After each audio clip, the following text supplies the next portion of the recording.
Oke, baik. Assalamualaikum warahmatullahi wabarakatuh. Selamat pagi, teman-teman semuanya. Salam Selamat sejahtera. pagi, Kak. Pagi, semangat semuanya. Semangat, semangat, semangat. Baik. Jadi bawa semangat nih, gitu. Nah, oke, teman-teman, puji syukur kita panjatkan kehadirat Tuhan yang Maha Esa, karena berkat rahmat-Nya lah kita bisa berkumpul dan mengikuti kegiatan kita di pagi ini. Nah, teman Kitong, ini udah banyak banget, pasti mau belajar banyak hal. Ini teman-teman pengen belajar apa aja nih? Boleh nggak ketik di kolom chat? Mau testing-testing nih, mau ngecek dulu suaranya gimana?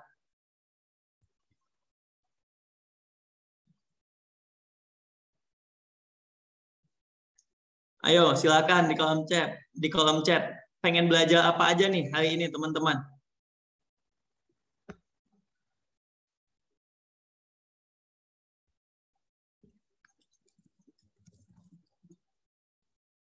Pengen belajar apa aja? Bisnis, baik. Kemudian seperti tema, ya. Gimana cara majuin usaha secara online? Bisnis, baik. Gimana bisa lancar jualan secara online? Wah, luar biasa. Nah, baik teman-teman. Insya Allah apa pembahasan kita hari ini akan sesuai dengan yang teman-teman butuhkan gitu. Apalagi kan di era pandemi seperti saat ini banyak sekali tantangan-tantangan ya, banyak juga UMKM lokal yang kesulitan. Kemudian karena ada pembatasan-pembatasan jadi sulit untuk kita berjualan gitu, sehingga memberikan dampak pada perekonomian mereka. Karena itu kita ingin hari ini mendiskusikan itu kembali. Nah, kan kalau ada kata pepatah, kalau kata orang tuh tak kenal maka tak sayang gitu. Tak sayang, jadi kita sulit untuk belajarnya nih, kita sulit untuk diskusinya. Jadi untuk mengawali kegiatan kita pagi ini, teman-teman, aku akan memperkenalkan dulu nih. Mungkin teman-teman masih pada bingung, apa sih Kitong Indonesia? Siapa sih ini yang ngadain kegiatan ini gitu? Dan yang masukin teman-teman ke dalam grup WhatsApp, siapa sih gitu? Nah, karena itu aku akan kenalin dulu apa sih sebenarnya Kitong Indonesia itu. Boleh?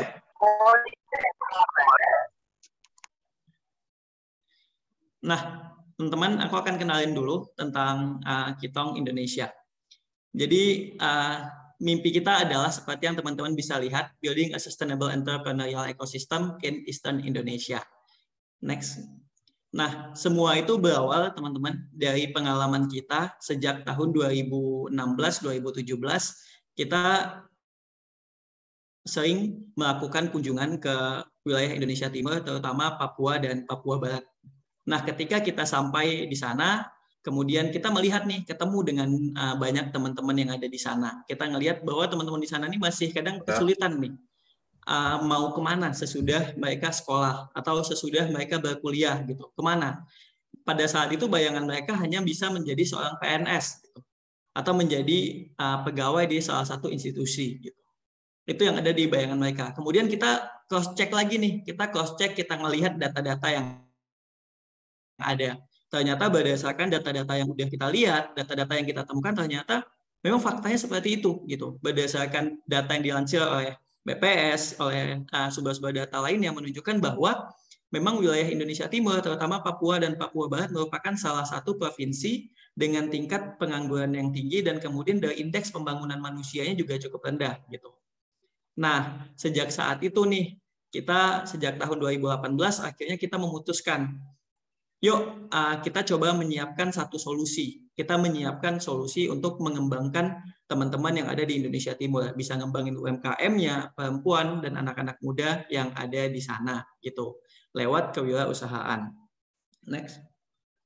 Nah, cita-cita kita teman-teman adalah cukup besar. Kita memiliki mimpi, kita ingin bisa mengembangkan ekosistem kewirausahaan yang berkelanjutan untuk anak muda, perempuan di wilayah Indonesia Timur. Kenapa? Karena kita nggak pengen nih, ketika kita nyiapin seseorang menjadi pengusaha, tapi kita tidak membangun ekosistemnya. Jadi kita nggak pengen melakukan itu. Kenapa? Karena kalau dia tidak ada di ekosistemnya, jadi nanti dia akan kebingungan. Oke, saya butuh bahan baku, saya bisa kemana? Saya sudah punya usaha, saya jualannya kemana? Gitu. hal yang seperti itu yang kita tidak mau. Makanya kita punya mimpi ingin mengembangkan ekosistem di sana gitu, di wilayah Indonesia Timur. Sehingga nantinya ini juga bisa kita replikasi bukan hanya di wilayah Indonesia Timur tapi Indonesia Tengah, kemudian Indonesia bagian barat juga bisa kita replikasi. Sehingga kita bisa memberikan dampak bersama dan pengusaha Indonesia bisa semakin maju ke depannya gitu. Jadi UMKM itu juga jadi makin percaya diri ini. Kamu kerjaannya apa? Saya pelaku usaha, saya pelaku UMKM gitu. Bisa bangga ngomong kayak gitu. Nah, itu yang ingin kita bangun gitu. Itu cita-cita kita, mimpi kita, yang mana dalam mewujudkan itu kita nggak bisa sendirian nih. Kita harus menjalankannya sama-sama. Makanya ada teman-teman juga di sini yang bisa memberikan dampak dan membantu orang-orang yang ada di sekitarnya juga gitu. Next. Nah, dalam mengembangkan program kita, dalam mewujudkan visi kita, mimpi kita untuk mewujudkan ekosistem, kita memiliki 4 pendekatan utama yang kita lakukan. Yang pertama, kita melakukan business training dan mentoring, di mana kita melakukan pelatihan untuk teman-teman muda, kemudian untuk kita juga melakukan mentoring kepada UMKM yang sudah ada, gitu. Kita melakukan itu. Kemudian yang kedua, kita juga membantu mereka untuk melakukan product development atau pengembangan produk gitu, mulai dari market research gitu. Jadi kita melihat apakah produk yang mereka kembangin apakah sudah sebenarnya cukup menjawab atau belum gitu terhadap kebutuhan dari pasar di sekitarnya. Kemudian yang ketiga, kita juga membantu memberikan akses to finance. Akses to finance di sini kita memberikannya lewat kerjasama dengan berbagai stakeholder yang memiliki akses terhadap pembiayaan yang bisa diakses oleh UMKM, di mana biasanya kita membantu proses pendaftaran, proses pengajuan dari setiap UMKM tersebut gitu. Nah, kemudian juga kita menyediakan market access. Market access di sini dengan partners yang kita miliki, kita biasanya bekerja sama nih. Jadi mereka misalnya butuh apa, kita menyediakan lewat produk-produk dari UMKM yang sudah di bawah binaan kita. UMKM yang sudah menjadi mitra kita, yang sudah menjadi teman kita gitu. Next. Nah, ini teman-teman salah satu program yang ini ada salah 3 program yang rutin kita adakan setiap tahunnya. Yang pertama ada Ketalk. Nah, ini yang kayak yang teman-teman lagi ikutin itu ini adalah Ketalk. Jadi Ketalk ini kita bagi menjadi 2. Yang pertama ada Ketalk webinar, kemudian seperti saat ini melalui Zoom. Yang kedua ada Ketalk melalui IG Live. Jadi kalau lewat IG teman-teman bisa join juga, nanti bisa cek di IG @kitong_indonesia. Nanti setiap bulannya kita ada melakukan live Instagram gitu, di mana teman-teman bisa belajar banyak soal bisnis dan soft skill yang bisa dipakai untuk pengembangan bisnis tersebut gitu. Kemudian yang kedua, kita punya Kitong Business Bootcamp. Di sini biasanya pelatihan yang biasanya kita berikan 3-5 hari. Itu biasanya untuk teman-teman mahasiswa, teman-teman SMA, SMK, Politeknik gitu. Kita memberikan pelatihan menanamkan mindset kewirausahaan kepada mereka. Dan untuk yang sudah pernah mengikuti mengikuti Kitong Business Bootcamp akan kita undang lagi. Jika memang dia benar-benar berniat untuk menjadi pengusaha, akan kita undang lagi ke Kitong Business Bootcamp untuk yang advance levelnya, di mana kita akan melakukan proses pendampingan untuk mengaktifasi bisnis yang mereka miliki gitu. Kemudian ini yang akan kita mulai bulan depan. Ini akan kita mulai tahun ini. Kita akan mengadakan Kitong Business Mentoring, di mana melewat Kitong Business Mentoring kita akan nge-provide, kita akan menyediakan slot slot khusus setiap bulannya, khusus lebih kurang untuk 5 atau 7 UMKM yang akan kita berikan setiap bulannya, di mana bisa ngobrol nih, bisa diskusi langsung dengan kita untuk membantu menyelesaikan permasalahan yang teman-teman hadapi. Jadi kalau nanti ingin menjadi salah satu menti di kegiatan Kitong Business Mentoring, ikutin aja IG-nya @kitong_indonesia. Jadi biar infonya dapat dan teman-teman nanti bisa mendaftar gitu. Nah, next. Nah, teman-teman, sejak tahun 2021, tahun lalu, kita juga sudah mulai melakukan pengembangan di bidang perkebunan gitu. Khususnya di Kepulauan Yapen, di Kepulauan Yapen, salah satu kabupaten yang ada di Provinsi Papua.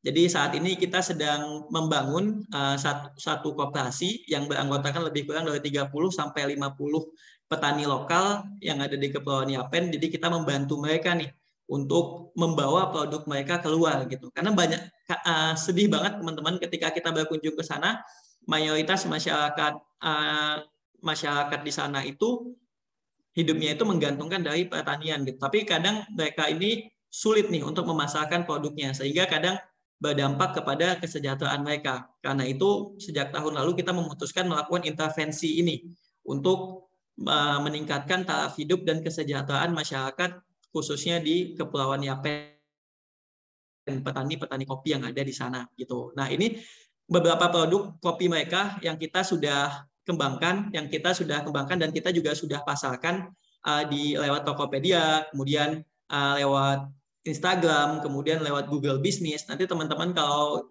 penasaran dan pengen cek juga bisa langsung dicek di akun-akun tersebut gitu.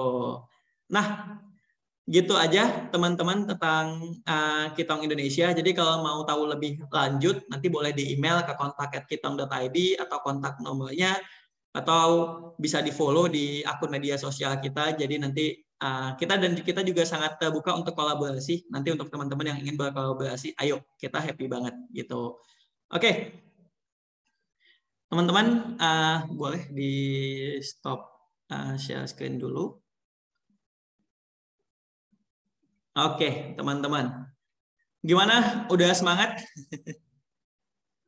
Semangat, Pak. Mantap. Nah, teman-teman sebelum kita lanjut, mumpung ini kita mau foto bersama dulu. Boleh nggak yang bisa menyalakan kamera untuk menyalakan kameranya? Boleh, teman-teman?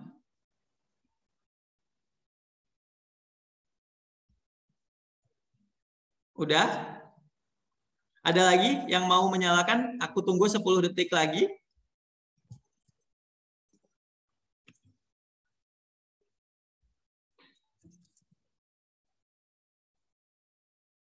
Ada lagi teman-teman? Silakan.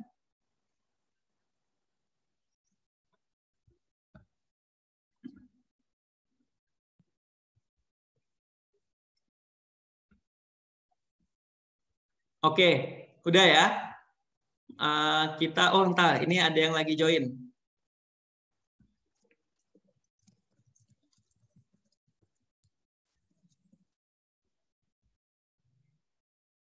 Oke, boleh nggak apa-apa yang lagi belum bisa. Boleh bantuannya Kak Koyun untuk mengambil fotonya.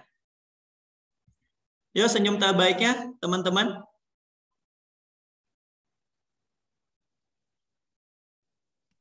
Oke, 1, 2, 3.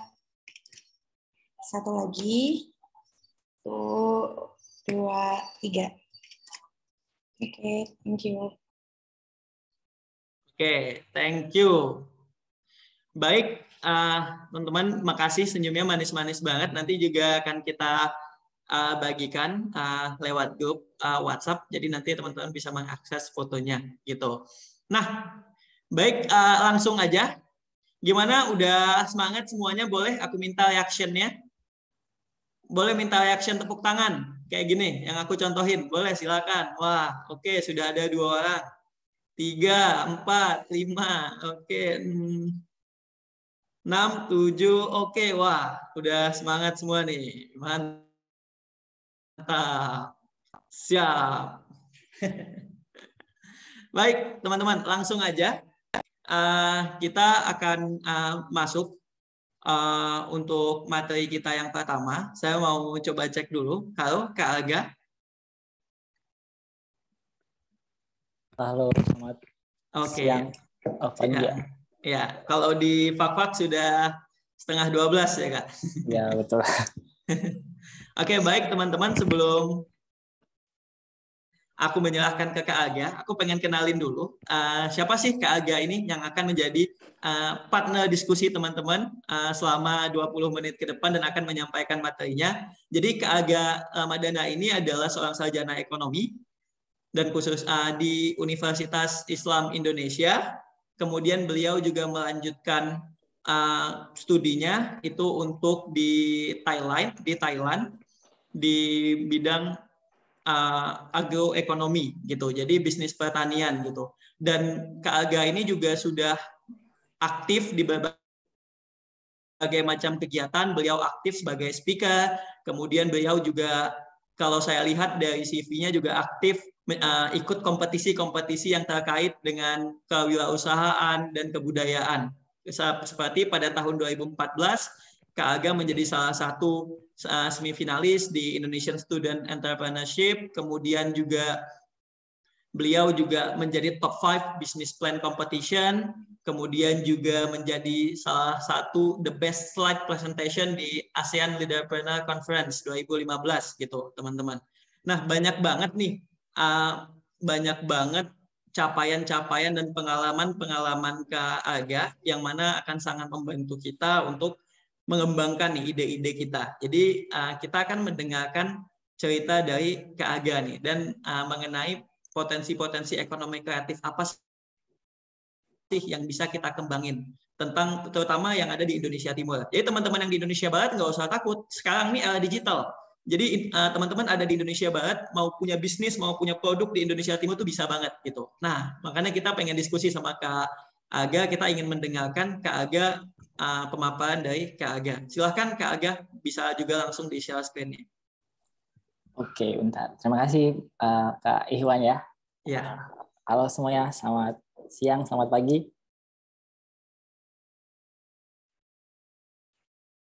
Bentar.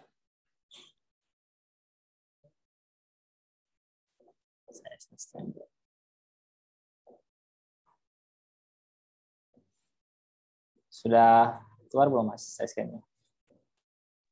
Sudah Mas, sudah. Oke, baik. Terima kasih banyak Mas Iwan. Assalamualaikum warahmatullahi wabarakatuh semuanya. Selamat pagi Mas Iwan, Mbak Hairunisa, gimana kabarnya Mbak? Terima kasih banyak sudah mengundang saya untuk berdiskusi bersama teman-teman Kitong Bisa. Saya mau dengar suaranya dulu nih. Siapa nih? Dari Lakesia dari Jogja, gimana kabarnya? Lakesia? Halo Lakesia. Si siapa nih? Si Cut Suhaiba. Oh, nggak kedengeran kayaknya. Ya, silakan lewat kolom chat juga boleh. Kalau nggak bisa di itu kolom chat boleh komennya. Oke. Seperti yang saya diberikan tornya, saya diberi kesempatan untuk berdiskusi bersama teman-teman terkait potensi ekonomi kreatif di Indonesia Timur. Namun sebelumnya sedikit saya juga tambahkan, saya merupakan salah satu juga dosen di Politeknik Negeri Fak-Fak, Papua Barat. Tadi saya juga sedikit tertarik dengan yang disampaikan Mas Ihwan, kalau tingkat pengangguran di Papua dan Papua Barat juga paling tinggi di Indonesia. Nah, Mas Ihwan ini juga merupakan salah satu alasan saya kenapa saya memilih bertugas di Papua Barat, Mas Ihwan. Jadi karena saya memiliki kemauan untuk membantu merubah hal tersebut.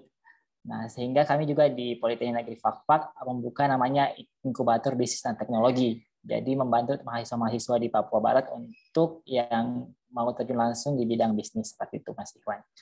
Oke, terkait potensi ekonomi kreatif Indonesia, mungkin teman-teman di sini semua sudah pernah sih mendengar apa sih itu ekonomi kreatif. Nah, mungkin ada yang mau sedikit berpendapat, ada yang mau berbicara terkait apa itu ekonomi kreatif. Anak muda kan memang harus Mas Iwan ya, harus berani berbicara Mas Iwan ya. Jadi jangan diam-diam, mari kita berdiskusi sama-sama. Ada yang mungkin silakan raise hand yang mau memberikan pendapatnya terkait apa itu ekonomi kreatif. Yuk, silakan teman-teman. Kalau ada yang Mas Henrico, silakan. Oke, ayo Mas Henrico. Yuk. Menurut saya, ekonomi kreatif itu adalah kemampuan seseorang untuk mengelola sesuatu atau barang limbah menjadi suatu karya yang bisa menghasilkan keuangan seperti itu menurut saya.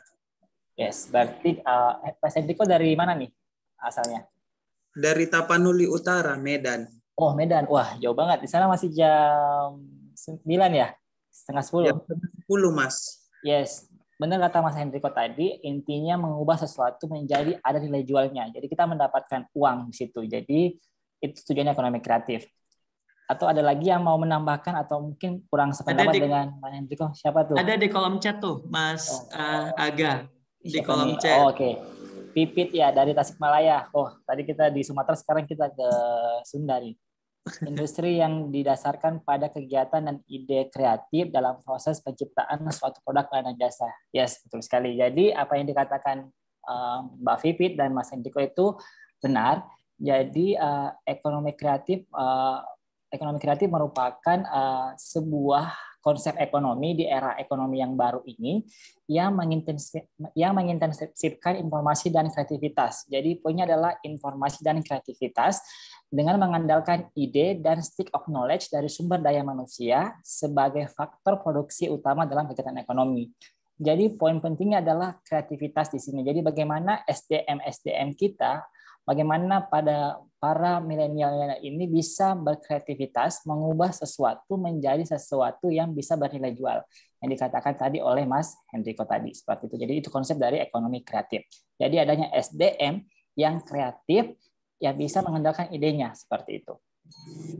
Nah selanjutnya, sedikit data dari ekonomi kreatif Indonesia saat ini. Pada tahun 2020, menurut Fokus Ekonomi Outlook, ekonomi kreatif ini menyumbang sebesar 1,1 triliun terhadap PDB Indonesia. Jadi sepanjang tahun 2012. Begitupun juga pelaku sektor usaha di sektor ini juga terus membesar, yakni mencapai sebanyak 8 juta pelaku. Jadi dari tahun ke tahun pelaku sektor ekonomi kreatif ini terus bertambah dan juga menyumbang produk domestik bruto di Indonesia sebesar 1,1 triliun rupiah. Jadi ini sedikit informasi terkait data ekonomi kreatif yang ada di Indonesia. Jadi pentingnya adanya ekonomi kreatif di negara kita. Nah, mungkin pada bertanya-tanya sih, apa aja sih subsektor ekonomi kreatif? Bisa sama-sama kita lihat di slide. Ada berbagai macam seperti arsitektur, musik, kuliner, fotografi, aplikasi, radio, dan televisi. Jadi subsektor ekonomi kreatif ini bukan semata-mata misalnya cuma makanan atau kuliner, tapi ada banyak yang bisa kita inovasi yang bisa kita berikan ide untuk menghasilkan sesuatu yang bernilai jual. Contohnya saja misalnya film, animasi, dan video. Itu juga merupakan salah satu subsektor ekonomi kreatif. Nah, bagaimana dengan Indonesia Timur? Apa aja sih potensi ekonomi kreatif di Indonesia Timur? Menurut pengalaman saya dan beberapa survei yang saya lakukan sedikit sebelum kegiatan ini berlangsung kepada mahasiswa-mahasiswa di Papua Barat sendiri, sebenarnya ada 3 subsektor yang paling berpotensi dikembangkan di Indonesia Timur. Salah satunya adalah fashion, kuliner, dan kerajinan tangan. Seperti itu. Oke, mungkin yang pertama terkait fashion lokal untuk fashion dunia. Kenapa saya mengatakan fashion lokal Indonesia Timur ini sangat berpotensi? Karena sebagaimana kita ketahui ada banyak sekali fashion, misalnya batik-batik Papua yang saat ini hanya sebatas dijadikan sebagai baju saja. Jadi belum banyak inovasi-inovasi yang dilakukan agar kain batik Papua ini bisa bersaing di dunia lokal. Jadi inilah tugasnya teman-teman, bukan cuma Indonesia Timur, mungkin teman-teman di Indonesia Barat juga bisa datang ke Indonesia Timur membantu dan memberikan idenya. Misalnya kain ini mau diapain sih?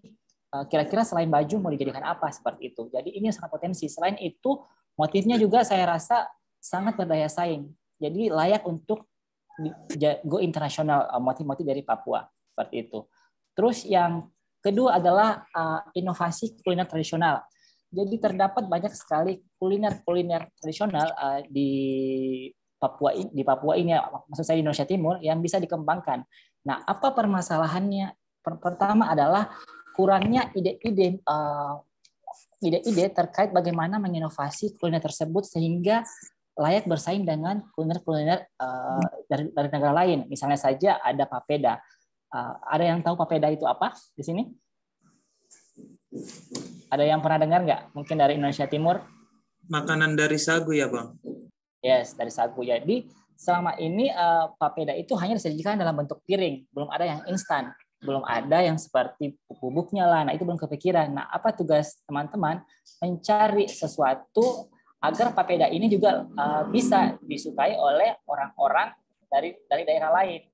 Nah, yang terjadi di Indonesia Timur saat ini belum banyak inovasi tersebut. Padahal banyak sekali kuliner-kuliner yang bisa diolah dan bisa diinovasi agar memiliki value atau nilai yang lebih tinggi seperti itu. Terus yang ketiga adalah kerajinan tangan tradisional. Jadi selain kulinernya, Indonesia Timur juga kaya akan kerajinan tangan yang tradisionalnya, seperti tas-tasnya dan sebagainya. Bisa teman-teman lihat di slide di sini. Jadi apa permasalahan di kerajinan ini adalah mungkin pertama adalah kualitasnya yang masih belum bisa bersaing. Jadi memang perlu adanya training atau sekedar atau memberikan informasi kepada para pengrajin bagaimana menghasilkan suatu produk yang bisa berkualitas. Misalnya saya juga belum ada brandnya, belum ada brand yang bisa mereka klaim seperti itu. Tadi saya sangat sependapat dengan Kitong Bisa yang melakukan pelatihan kepada UMKM. Nah, ini merupakan juga salah satu bentuk dari Kitong Bisa untuk membantu para pelaku kerajin untuk membantu mereka membuat brandnya sendiri, sehingga produk-produk yang mereka buat, misalnya tas-tas ini, bisa memiliki kualitas yang sama dengan produk-produk yang ada di pasar internasional seperti itu. Oke, nah selain dari tiga tadi, selain dari kuliner, makanan tradisional, kerajinan tangan maupun apa tadi yang pertama maupun fashionnya, menurut saya salah satu potensi yang paling besar untuk dikembangkan di Indonesia Timur adalah sektor agroindustrinya atau sektor pertaniannya.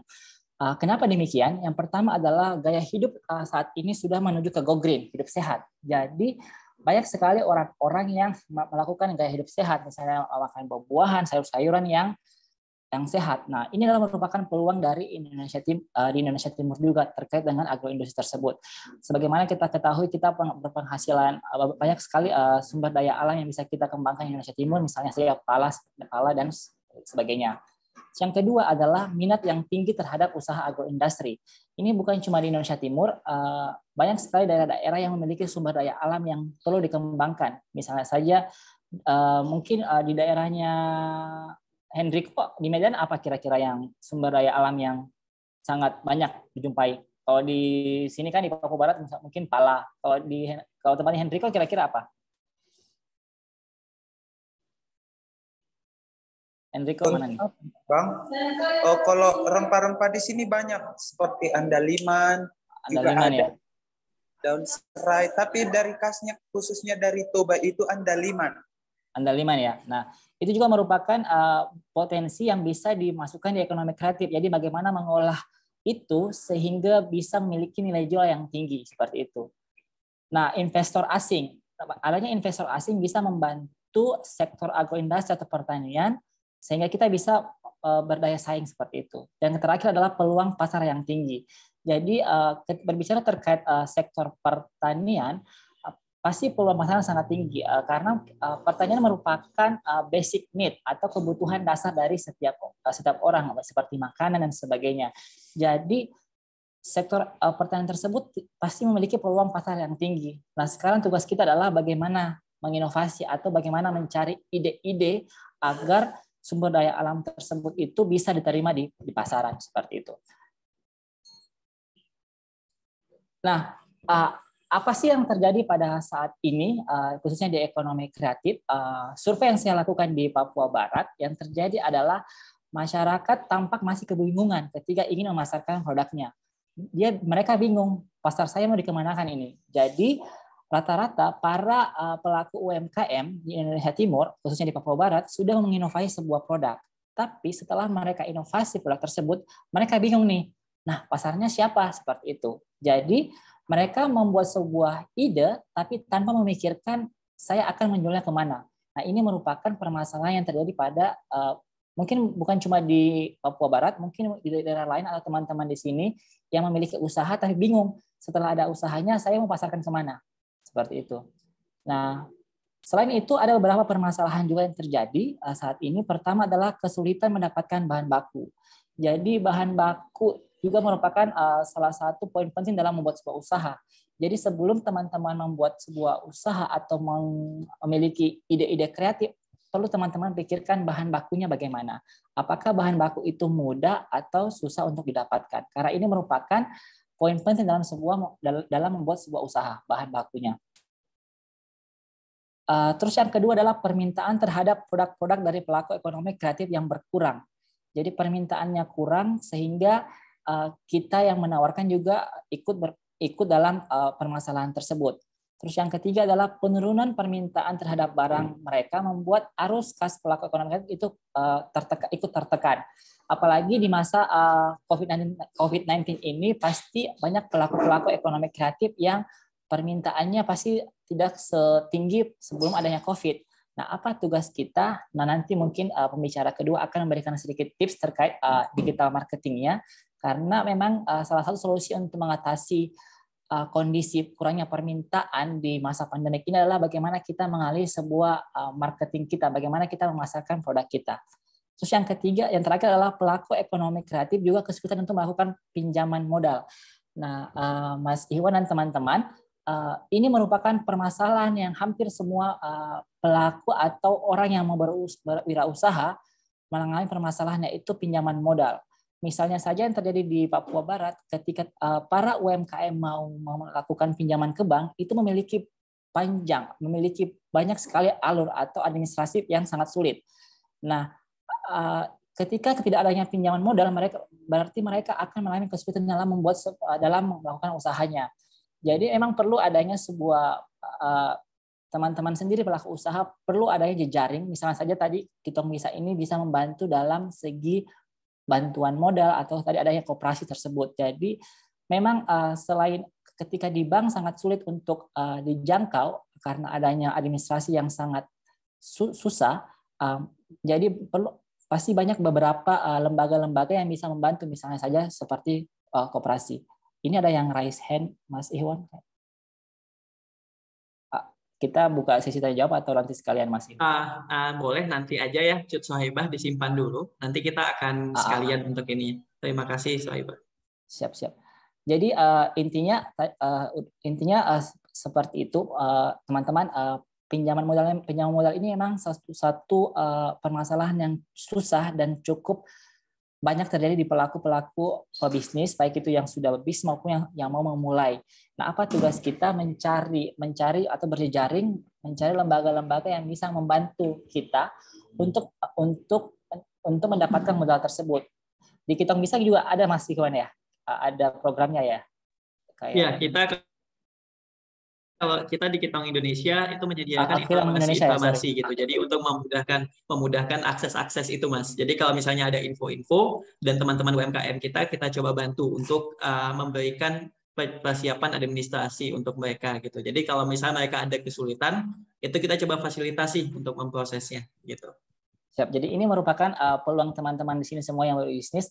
Kitong Indonesia ini membuka program bantuan atau membantu teman-teman mencari pinjaman modal yang mengalami kesulitan seperti itu. Saya rasa cukup sekian materi dari saya. Mungkin lebih lanjut nanti kita diskusi bersama-sama di akhir, karena kayaknya lebih seru diskusi. Karena kalau ada pertanyaan-pertanyaan nanti kita lanjut di sesi diskusi. Thank you so much and I'm sorry for kalau ada salah-salah kata. Saya kembalikan lagi ke Mas Iwan. Oke, thank you Mas Aga. Boleh aku minta reaction tepuk tangannya untuk Mas Aga? Wah, biasa, menarik banget. Terima kasih Mas. Tadi aku mencatat ada beberapa poin gitu.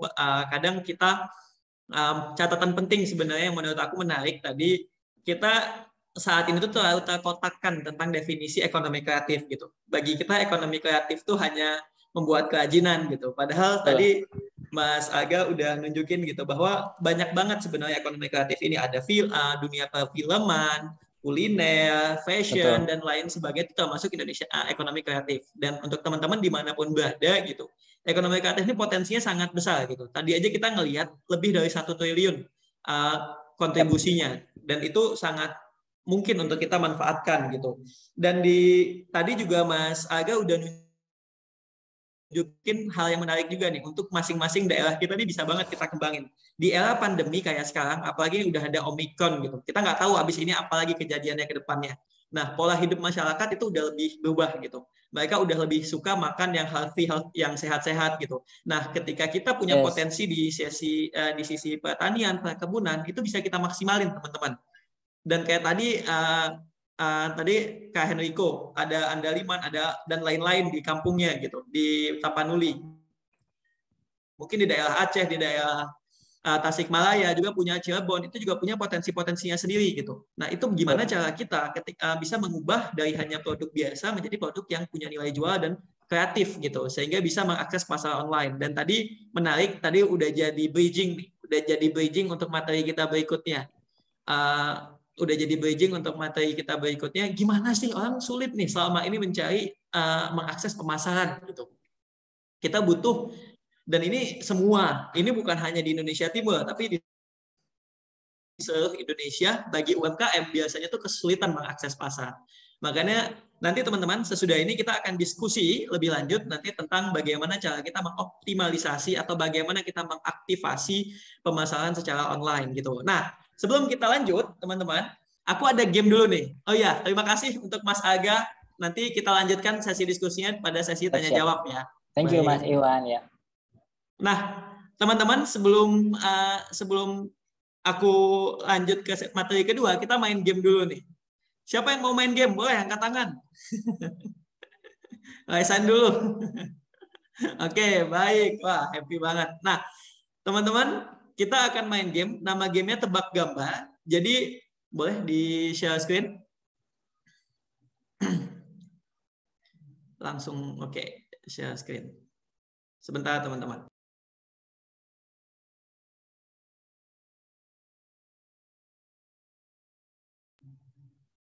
Oke, sebentar teman-teman. Kita pemanasan dulu. Jadi tebak gambar ini kita akan menampilkan beberapa macam gambar dan teman-teman tebak itu apa. Dan jawabannya itu lewat kolom chat. Jadi siapa cepat ya, teman-teman. Jadi yuk kita mau pemanasan dulu, teman-teman. Kita coba dulu. Ayo siap-siap kolom chatnya. Lihat gambarnya dan diketik ya. Boleh, coba ini kita pemanasan dulu. Boleh next? Nah, ayo tebak, ini apa? Kolom chat ya, kolom chat. Kolom chat. Oke. Untuk yang belum menebak, boleh. Pemanasan dulu, tangannya di ini, yang di handphone ketiknya yang cepat gitu. Oke. Asam lambung. Oke, siap semua? Boleh tekan ready? Tekan ready? Untuk yang ini, ready ya? Kayak kacang. Oke. Oke, siap, ready ya? Oke, kita mulai. 1, 2, waktunya satu gambar hanya 15 detik ya. Waktunya hanya 15 detik. Oke, kita mulai. 1, 2, 3. Ayo apa, teman-teman? Silahkan.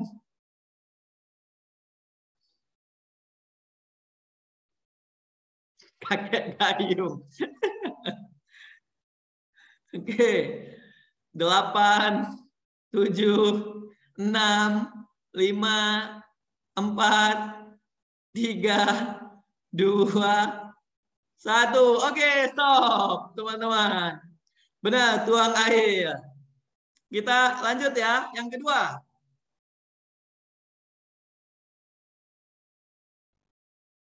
Ayo, apa teman-teman? 1, wah cepat banget nih. Oke, 5, 4, 3, 2, 1, selesai.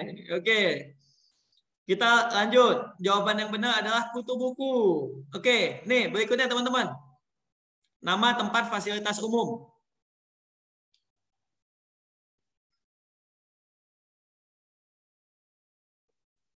Ya. Oke, 8, 7, panti pijat. 6, 5, 4, 3, 2, 1. Rumah sakit, benar. Ada yang chat tadi, haha, seru banget. Bukan. Baik. Oke, selanjutnya teman-teman. Siap, next. Nama kota di Jawa Barat. Ini orang Tasik, nih Cirebon udah siap nih. Next. Boleh apa teman-teman? Sukabumi. Ya. Oke, 5, 4, 3, 2, 1. Oke, Sukabumi benar. Oke, next. Ayo, nama wilayah Indonesia. 1, 2, 3, 4, 5, 6, 7, 8, 9, 10. Yang benar adalah Indonesia Timur, teman-teman. Ini ada peta Indonesia, kemudian ada kompas, bagian timur kita lingkari. Jadi yang benar adalah Indonesia Timur ya. Oke. Next. Oke. Siap. Ini oke, aktor. Next. Bayangin aja ini mirip saya gitu. Ada yang tahu teman-teman? Nama aktor silahkan. Oke, Nicholas Saputra. Oke.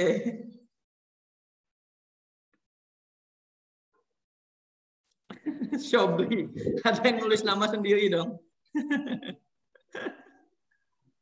Ya.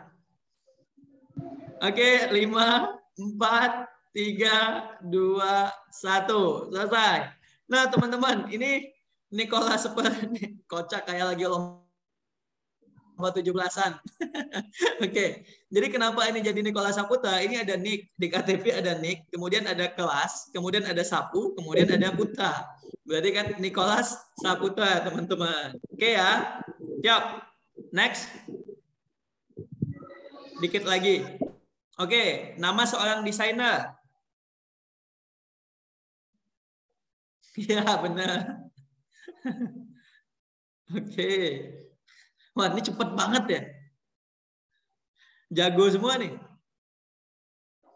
5, 4, 3, 2, 1. Ini udah tahu semua kan? Ini ada ikan, ini ada senjata, bahasa Inggrisnya gun. Kemudian ini ada awan, ikan Gunawan gitu, atau Ivan Gunawan.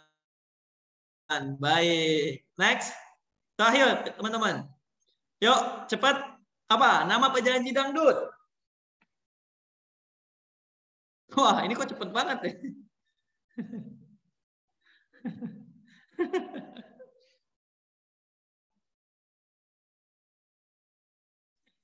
Oke, teman-teman. Nazar. 5, 4, 3, 2, 1. Selesai. Boleh minta reaction tepuk tangan untuk kita semua. Gimana gamenya? Seru nggak? Seru banget. Baik, teman-teman. Jadi nanti akan ada hadiahnya. Pemenang nanti akan dihubungi lewat email ya, teman-teman. Wah, ini seru banget. Nanti di ketok-ketok kita berikutnya kita siapin game yang lebih seru nih, biar teman-teman jadi lebih semangat nih. Oke. Nah, teman-teman. Tadi kita udah refresh-nya. Kita tadi udah pada jago nebak Nicholas Saputra, Ayu Ting Ting udah pada jago semua gitu.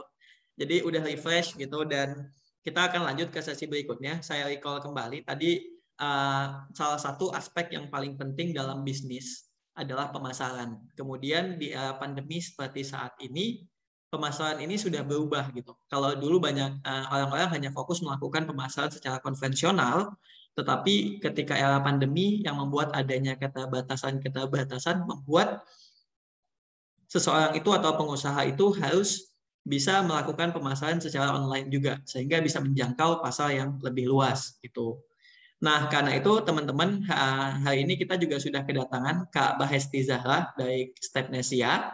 Nah, beliau ini sangat berpengalaman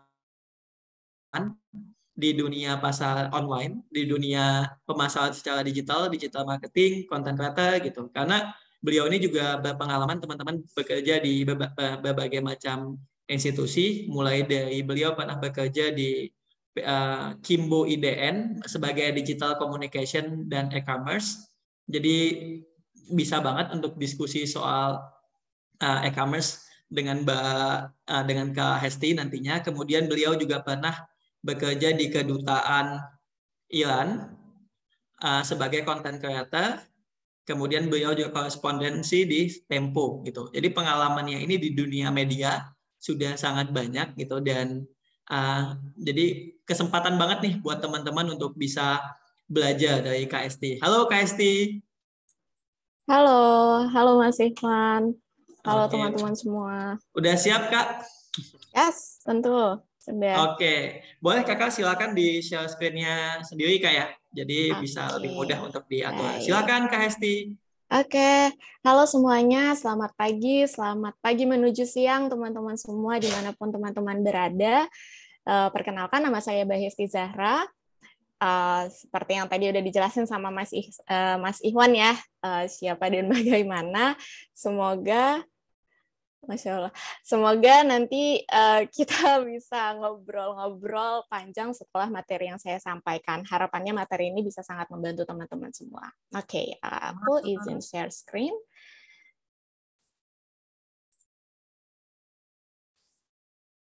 Oke, sudah terlihat ya. Sip. Oke, bismillahirrahmanirrahim. Teman-teman semua, mungkin tadi kalau misalnya dari segi ekonomi, data ekonomi kreatif Indonesia, dan lain-lain, udah dibantu oleh Mas Arga ya, disampaikan dan cukup detail.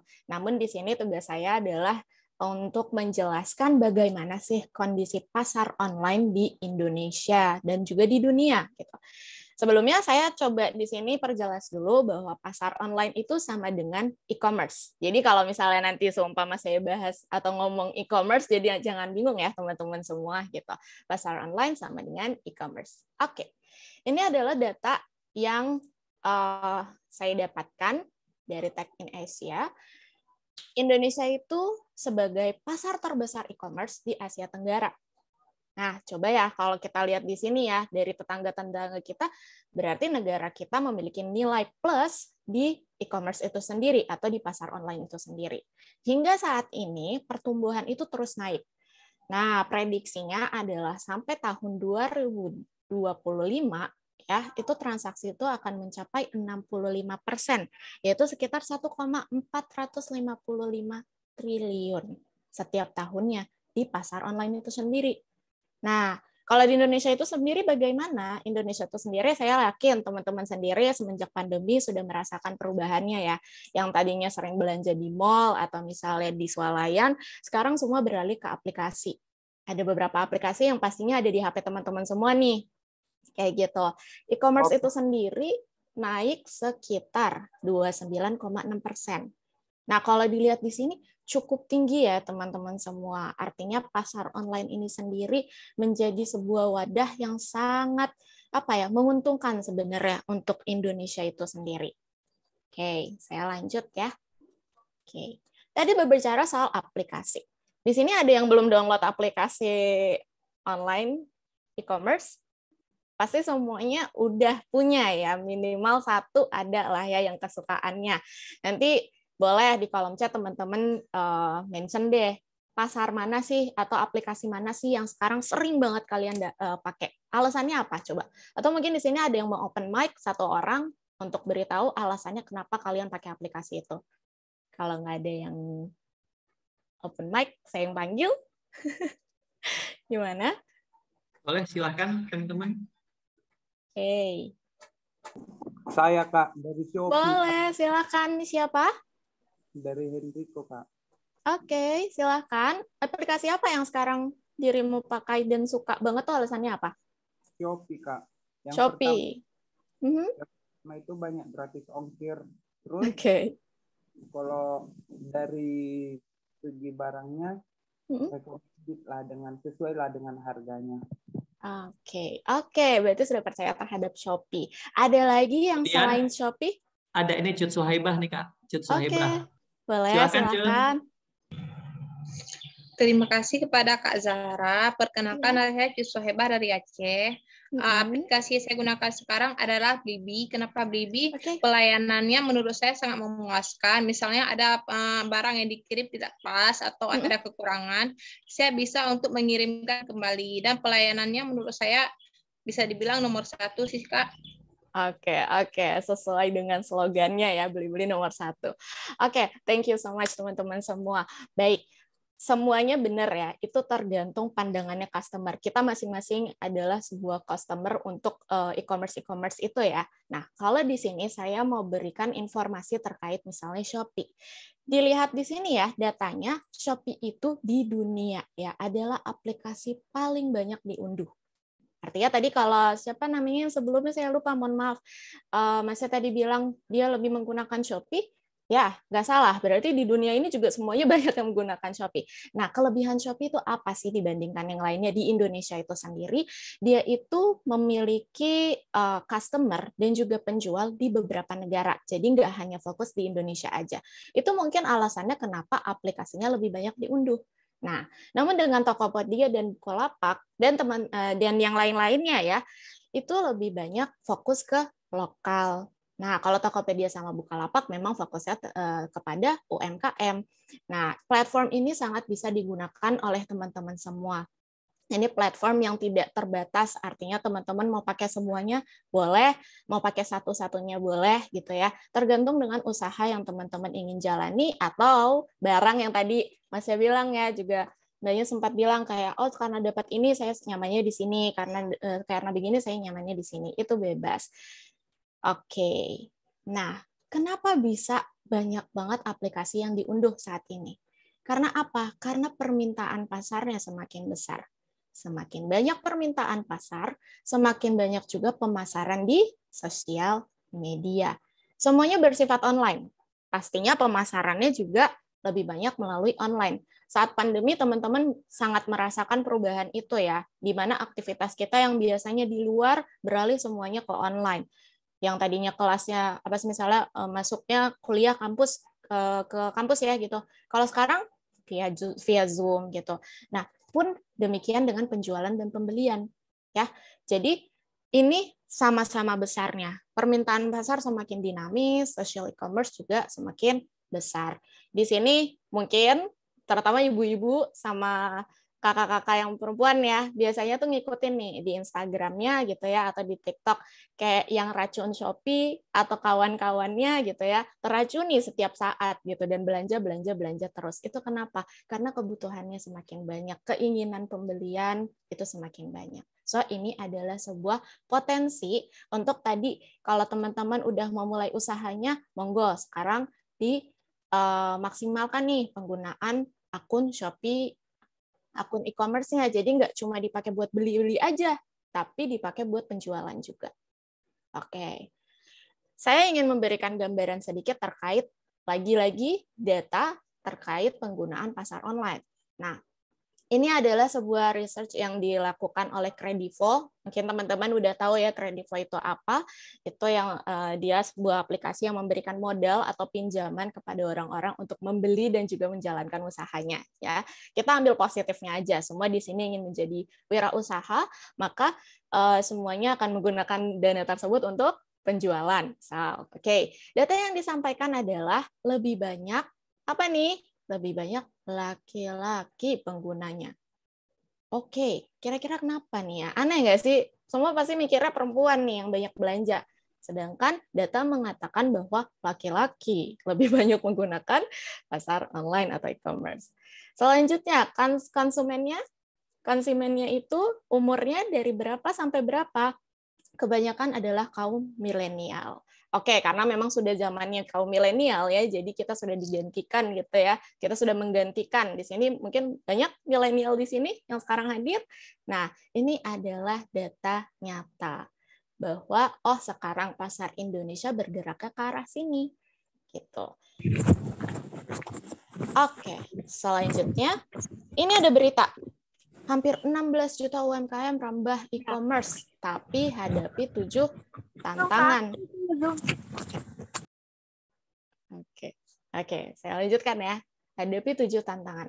Oke, selama pandemi ini karena tidak bisa berbisnis secara offline ya, banyak yang beralih ke digital. Oke, rata-rata menggunakan apa? Menggunakan misalnya akun sosial media, contohnya seperti Instagram ya, yang sekarang banyak banget dipakai, atau Facebook, bahkan WhatsApp pun sekarang kita punya WhatsApp grup ya misalnya, itu juga dipakai loh buat jualan. Artinya semua UMKM udah sadar bahwa digitalisasi itu harus. Tapi digitalisasi ini nggak cuma karena online jadi mudah ya, tinggal upload terus memasarkan. Enggak, kita juga punya beberapa tantangan. Oke, sebelum itu UMKM ini kenapa sadar dia harus digitalisasi? Sebenarnya ada kebanggaan sendiri loh. UMKM itu kita berkontribusi sekitar 50% terhadap produk domestik bruto. Kita membantu ekonomi kreatif atau ekonominya Indonesia. Ya, seiring berjalannya waktu semakin banyak dan semakin tinggi. Oke, jadi teman-teman kalau udah punya ide segera eksekusi deh, jangan ditunda-tunda. Oke, tantangannya tadi apa? Tantangannya pertama adalah akses internet yang belum merata. Mungkin teman-teman di sini ada di beberapa daerah yang mungkin daerahnya saat ini kesulitan ya untuk menjangkau jaringan internet. Itu memang yang dihadapi oleh UMKM Indonesia gitu. Pemerintah terus berusaha untuk menyetarakan hal tersebut ya, semoga aja ini bisa merata secepatnya gitu. Selanjutnya adalah rendahnya produktivitas strategi pemasaran. Oke, ini adalah kendala yang banyak banget dirasakan oleh banyak orang gitu. Gimana cara masarinnya, gimana menentukan harga, di platform mana sih lebih baik saya menjual dan lain-lain. Oke. Selanjutnya apa? Masalah yang dihadapi kepercayaan pengguna terhadap barang yang dijual belikan secara online. Oke. Ketika misalnya kita ngelihat barang di sebuah platform e-commerce, kita pasti ngelihat apanya dulu? Gambarnya dulu ya. Kita cek, kita slide gitu ya. Bagus nggak nih gambarnya? Oke. Ada yang nggak percaya sama gambarnya? Yaitu ketidakpercayaan ya. Nah, terus baru ngelihat lagi apa? Komen orang yang udah pernah beli. Gimana dengan orang yang baru mulai, dia nggak punya pembeli, belum punya pembeli. Biasanya kita kalau ngecek yang pembelinya masih 0, atau misalnya nggak ada komennya, kita rata-rata menolak untuk membeli ya, kecuali kayak, oh ya aku trust, aku beli. Oke, berarti kepercayaan ini nih, gimana caranya buat kepercayaan ini tinggi? Next-nya adalah keamanan transaksi online. Waktu dan biaya pengiriman belum efisien. Betul ya. Di sini mungkin teman-teman yang tinggal di Batam, teman-teman yang tinggal di Indonesia Timur merasakan ya, misalnya harganya itu misalnya di Jawa Barat ya, cuma 5.000 aja, tapi mau ngirim ke sananya ongkirnya banyak banget gitu ya. Walaupun misalnya udah ada gratis ongkir, kepotong lah 10.000, 9.000 gitu. Tapi masih aja banyak ya. Dan itu yang memang belum efisien, sayang sekali ya. Gitu. Terus transaksi online-nya aman atau enggak? Enggak semua orang belum semua mengakses fasilitas untuk pembayaran online. Dan juga belum semuanya bisa misalnya melakukan pembayaran secara online. Namun ini terus berkembang, artinya sesuai dengan kebutuhan yang terjadi, ini terus berkembang, insya Allah masalah ini pun akan terselesaikan. Selanjutnya adalah layanan transportasi dan ekspedisi yang belum merata. Tadi ongkirnya mahal karena apa? Karena ekspedisinya itu belum merata. Jadi banyak banget ya masalahnya. Tapi saya nggak mau bikin pusing teman-teman semua di sini, karena kuncinya sebenarnya ada di 2 hal yang sudah saya highlight di sini. 1, strategi pemasaran, 2, kepercayaan. Gimana caranya kita ngebangun ini semua? Oke, next. Solusinya? Ada 6 langkah yang bisa dilakukan. Ini penjelasannya sengaja nggak saya taruh di sini supaya teman-teman nyatet ya. Oke. Pertama itu bangun identitas diri atau personal branding atau yang disebut juga dengan brand awareness. Intinya identitas diri. Identitas diri itu apa, Kak? Identitas diri itu nggak cuma buat diri pribadi ya, tapi buat brand kita juga. Nah, sebelum ke brand, kita perlu nih evaluasi diri. Misalnya, saya contoh dari misalnya produk yang sekarang ada di Papua ya, itu terkenal ya di pertanian, di dunia juga sering ditelaah dan dibaca gitu. Kebetulan saya background-nya juga teknologi pangan, jadi cukup kenal dengan pelestarian pangan lokal gitu. Contoh misalnya sagu. Sagu banyak ya. Kita tahu bahwa misalnya di Papua ini banyak sagu. Gimana caranya saya masarinnya? Mulai dari diri sendiri. Punya kelebihan apa? Saya misalnya jago jualan. Saya jago nih ngobrol sama ibu-ibu setempat di wilayah saya gitu. Oke, mulai dari situ. Oke. Jadi jangan takut untuk memulai personal branding. Kalau udah kayak gitu, ada kepercayaan nih. Misalnya ibu-ibu komplek percaya sama Anda gitu ya, sama ibu atau sama bapak gitu. Oh ya udah, saya gunakan kesempatan ini untuk jualan sagu. Oke, mulai dari mana? Ambil HP, foto sumber sagunya. Atau misalnya punya kenalan, dia petani sagu atau dan lainnya, kerjasama. Kira-kira bisa nggak nih kita coba aja, Bismillah. Gitu. Jangan takut untuk memulai langkah pertama. Itu kuncinya untuk personal branding. Ngebangun brand awareness gimana? Oh ya, ada yang mau disampaikan? Nggak ada, Kak. Oke. Kirain. Oke. Nah, kalau misalnya untuk brand awareness gimana? Produknya tadi misalnya sagu ya. Udah ada nih sagunya. Gimana cara masarinnya? Mulai dari motoin brandingnya. Terus nyiapin kemasannya. Nah, usahain kalian tumpahkan seluruh ide kalian semaksimal mungkin ke produk tersebut. Atau misalnya di kota lain, di Jawa Barat, ada apa sih? Rengginang misalnya ya. Siapa sih yang nggak tahu rengginang? Nah, rengginang ini adalah oleh-oleh yang kalau dulu orang misalnya ke Jawa Barat tuh ya, misalnya ke Cirebon, itu pasti bawa tuh oleh-olehnya rengginang. Saat ini kan orang nggak bisa jalan-jalan. Gimana caranya supaya itu bisa dibeli? Nah, dengan itu ya, bangun brandingnya. Apa kelebihan rengginang kamu? Misalnya saya pakai terasi kalau bikinnya. Oh ya udah. Yang satu lagi bilang, saya nggak pakai terasi, tapi rasanya kayak terasi. Oh itu mantap gitu ya. Gimana caranya menyampaikan itu? Bangun, catat kayak kelebihanku apa? Kelebihan brandku apa? Semuanya dicatat. Jangan sepelekan satu hal pun dari brand kalian, dari merek kalian, atau dari produk kalian. Ya, ketika kalian udah ngebangun, percaya diri nih. Oke, aku punya kelebihan ini. Langsung masuk ke online. Online to offline. Oke, kenapa online to offline?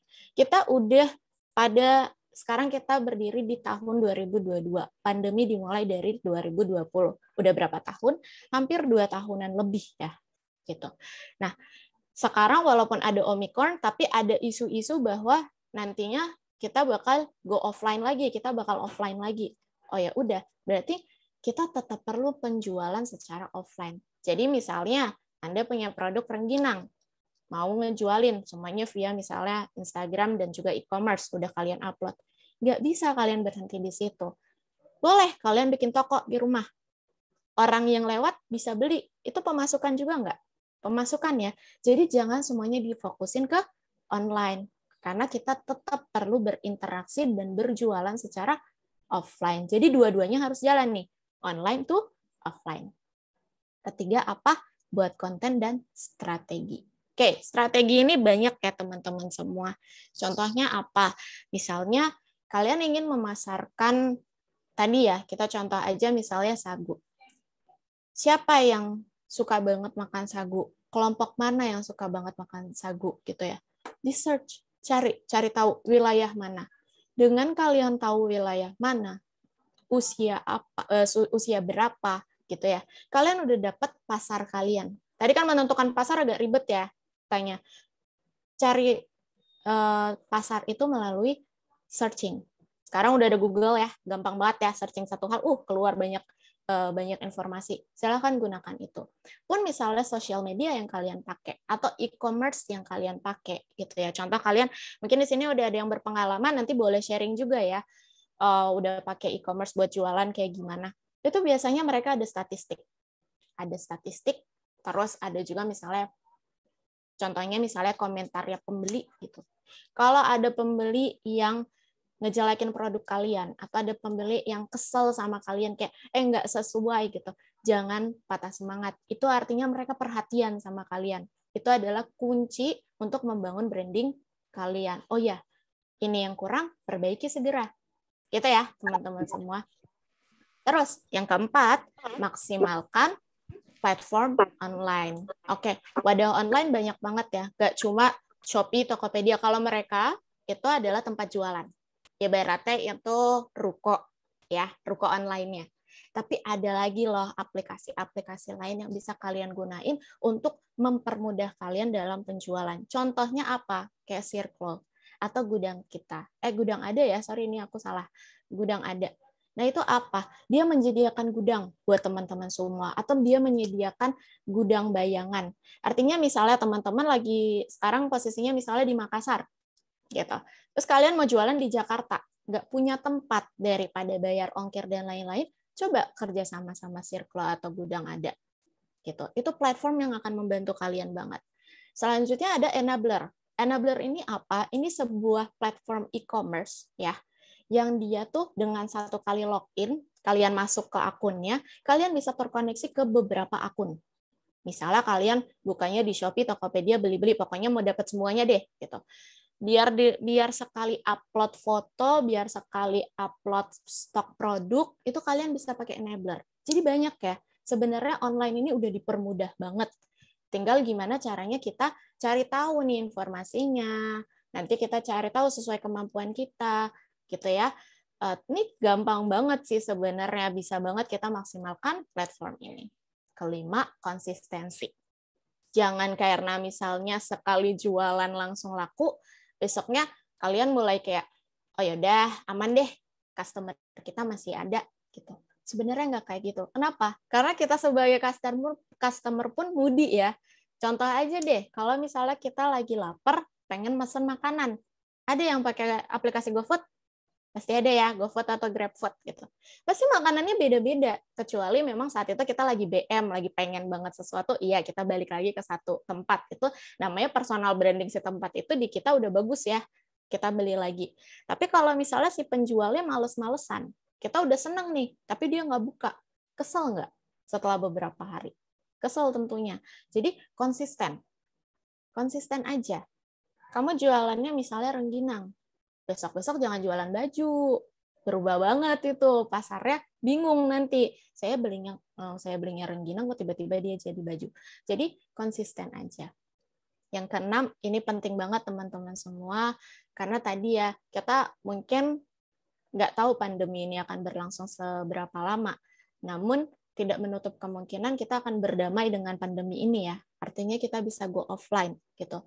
Kita bisa lakukan pivot. Pivot itu apa sih? Pivot di sini ada teman-teman yang sering main basket? Ada yang tahu? Oke, aku coba jelasin. Pivot itu apa? Artinya mau ngubah model bisnis. Kalau misalnya saat ini kalian masih online, belum ada offline-nya, coba ubah model bisnis kalian dari online ke offline. Sebaliknya, kalau saat ini kalian masih offline, coba ubah ke online. Kerjakan dua-duanya bersamaan dengan mempertahankan visi kalian. Goals-nya apa dari usaha kalian? Gitu ya. Supaya apa? Seumpama nanti ada pandemi lagi yang melanda atau ada musibah yang nauzubillah ya terjadi, kita nggak kagok gimana caranya kita menjalankan usaha kita. Oke? Jadi selain memikirkan saat ini saya apa, kita harus memikirkan nanti saya akan bagaimana. Oke? Oke. Nah, kalau udah kita berbicara soal jualan, kadang-kadang kita lupa. Kita menjadikan diri kita sebagai role model, sebagai patokan. Padahal kita harusnya memperhatikan apa? Customer. Jadi owner persona tadi ya, diri kita sendiri. Kalau buyer persona artinya customer kita. Kita harus mengikuti keinginan siapa? Buyer dong, customer ya. Jangan sampai karena saya merasa kayak, oh aku sukanya desainnya warna ungu, ini packagingnya harus ungu.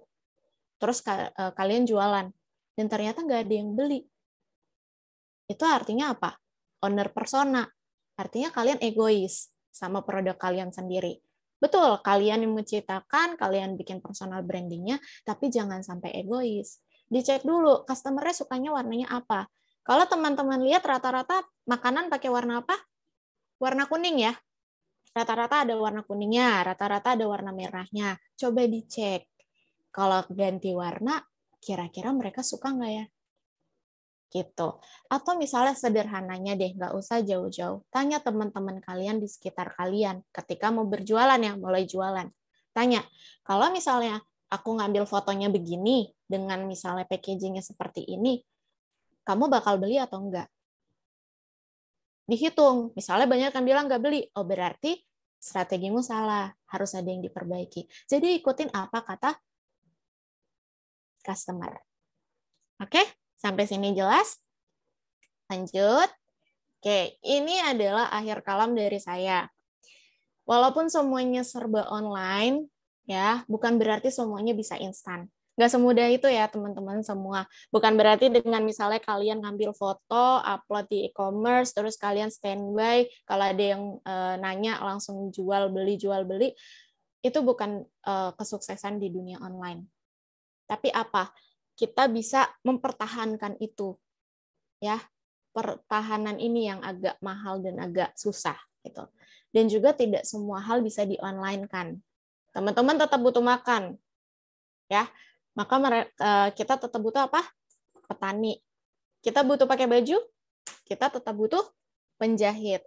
Artinya dengan di sini maksudnya e-commerce atau pasar online nggak cuma hanya berhubungan dengan produk, makanan, dan lain-lain aja ya.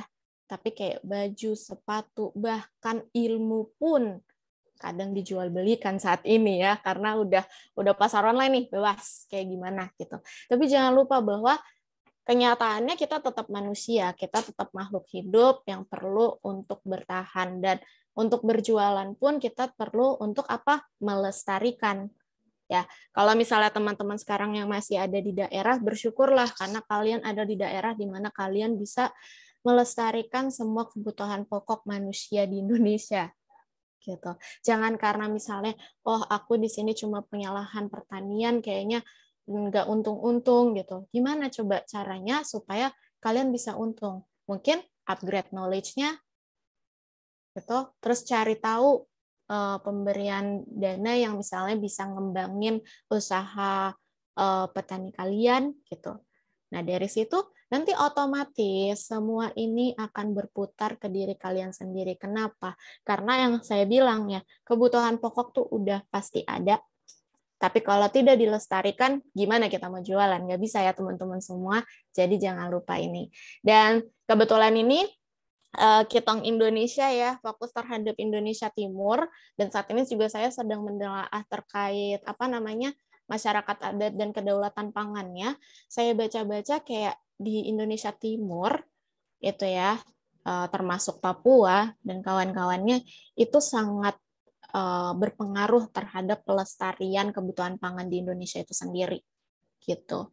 Jadi kayak saat ini kalau misalnya mereka masih hidup secara berkelompok, bertani, memburu, itu sebenarnya masih hal yang sangat dibutuhkan di Indonesia dan itu mahal teman-teman. Ini nggak bisa lagi di-online kan gitu. Nah, tapi teman-teman yang tidak punya kesempatan itu silakan maksimalkan platform online itu sendiri. Oke, saatnya mau bangun personal branding, bisa nanti ke saya. Jadi di diskusi nanti harapannya ada yang bisa tanya-tanya soal bisnisnya, gimana caranya membangun personal branding supaya kita kebayang bersama ya, kayak gitu. Oke, penyampaian saya kayaknya udah cukup. Semoga bermanfaat dan saya berharap kita bisa diskusi lebih banyak lagi. Oke. Oke, terima kasih Kak Hesti. Boleh teman-teman yuk kita kasih reaction-nya, tepuk tangan. Oke, thank you, menarik banget Kak Hesti tadi materinya. Ada beberapa poin yang aku catat gitu, bahwa untuk kita teman-teman UMKM kita tuh berkontribusi 50% terhadap PDB Indonesia. Bayangin teman-teman. Kita mungkin menganggap usaha kita kecil, tapi sebenarnya nggak kayak gitu.